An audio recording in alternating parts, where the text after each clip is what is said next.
Well, this story managed to find a way to get even worse. Over a month after the fatal crash of Devin Willock, an offensive lineman for the Bulldogs, and recruiting staff member Chandler LaCroix, there were reports that came out today that Jalen Carter, who many project to be the #1 overall pick in the upcoming NFL draft, was involved in the fatal crash. Before we get to today's video, make sure to hit that subscribe button and turn on those notifications if you're new to my channel. If you're watching this video, odds are that you love college football, and odds are you aren't subscribed to my channel. So make sure to subscribe. It's one of the best college football communities here on YouTube. I'm posting college football videos all off season, so make sure to subscribe so you never miss a video. Also, make sure to drop a like on this video as well. It helps out with that YouTube algorithm and helps share the video with more college football fans. Plus, it only takes a second to do. According to ESPN and numerous reports, police have secured arrest warrants for former Georgia player and NFL draft prospect Jalen Carter, stemming from his alleged involvement in that fatal crash back in January. An arrest warrant has been issued and secured for former Georgia star, potential #1 overall pick in the upcoming NFL draft, Jalen Carter. We have so much news about this. The Athens, Georgia Police Department made that announcement this morning that Carter will be arrested for reckless driving and racing. The Athens Clark County Police Department announced on Wednesday that Carter is going to be arrested for reckless driving and racing. In case you guys missed the story back in January, Devin Willock, an offensive lineman for the Bulldogs, and recruiting staff member Chandler LaCroix were killed in what police initially reported as a single vehicle accident. This came shortly after the Bulldogs had their championship parade. Earlier today, the Atlanta Journal-Constitution reported that Jalen Carter was actually present at the scene on the January 15th crash, and later provided shifting accounts of the wreck to police. Details of the investigation that were released on Wednesday cited evidence that Carter and LaCroix were operating their vehicles in a manner consistent with racing shortly before the crash took place. Here's the full report from the ESPN article. The investigation found that Chandler LaCroix, driver of the 2021 Ford Expedition, and Jalen Carter, driver of a 2021 Jeep Trackhawk, were operating their vehicles in a manner consistent shortly after leaving the downtown Athens area at about 2:30 a.m. The evidence demonstrated both vehicles switched between lanes, drove in the center turn lane, drove in opposite lanes of travel, overtook other motorists, and drove at high rates of speed in an apparent attempt to outdistance each other. Evidence indicated that shortly before the crash, the Expedition was traveling at about 104 miles per hour. The toxicology report indicated that LaCroix's blood alcohol concentration was 0.197 at the time of the crash. Investigators determined that alcohol impairment, racing, reckless driving, and speed were significant contributing factors to the crash. Now, there's a lot to take away from this statement. First off, the fact that they were going over 100 miles per hour is just ridiculous. From what I was able to find out about this location, local people say that this area has a 40 mile per hour speed limit, so they were doing nearly 3 times the limit. Also, for those unfamiliar with blood alcohol levels, 0.197 is insanely high and is considered to be in the very drunk stage. It's barely off from being considered dazed and confused, where people can't even stand up straight. So you take that, add in they were street racing going over 100 miles an hour, and Jalen Carter was involved and lied to the police. This story is one big yikes. Carter was originally scheduled to speak to reporters Wednesday morning as he's in Indianapolis for the NFL Scouting Combine, but as of right now, that isn't going to happen.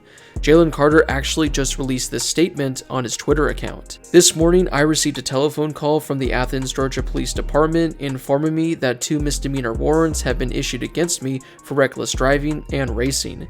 Numerous media reports also have circulated this morning containing inaccurate information concerning the tragic events of January 15th.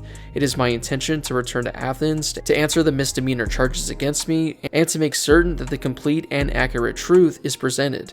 There is no question in my mind that when all the facts are known, I will be fully exonerated of any criminal wrongdoing. Georgia head coach Kirby Smart also issued this statement today in regards to the situation.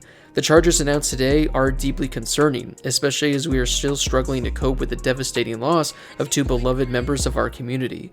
We will continue to cooperate fully with the authorities while supporting these families and assessing what we can learn from this horrible tragedy. According to documents and recordings of 911 calls reviewed by the Atlanta Journal-Constitution, at least 2 vehicles driven by Georgia football players had been at the scene, including the 2021 Jeep Trackhawk that was driven by Carter, who left the scene before police or emergency personnel arrived. Carter then returned to the scene less than 2 hours later, according to the paper, which reported that he was asked by police whether or not he had been racing the vehicle that had crashed. Documents reviewed by the Journal-Constitution show that Carter first told police he heard the crash from a nearby apartment complex, but he then later told an officer that he had been driving both behind and beside the SUV driven by LaCroix. The Journal-Constitution also obtained surveillance video footage from multiple downtown locations in Athens that were taken the night of the crash.